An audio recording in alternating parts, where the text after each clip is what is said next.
Am I the a-hole for making my wife pay me for something she gave away? My wife has a bad habit of giving away or lending out things that don't belong to her. I've lost count of how many times I go to look for something of mine only for her to say she lent it to somebody. She also takes forever to get the item back. She once lent my stuff to a coworker and refused to ask for it back for a month.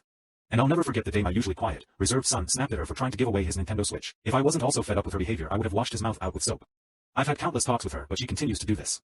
My son and I have resorted to locking up anything we didn't want touched, which is something we shouldn't have to do in our own home. Last week I won a $300 tent in a raffle. I had no plans on using it, so I was selling it. When I found a buyer and went to look for it, I couldn't find it. When I asked my wife, she said she gave it to a friend of ours. I got mad at her and said she had no right to give it away.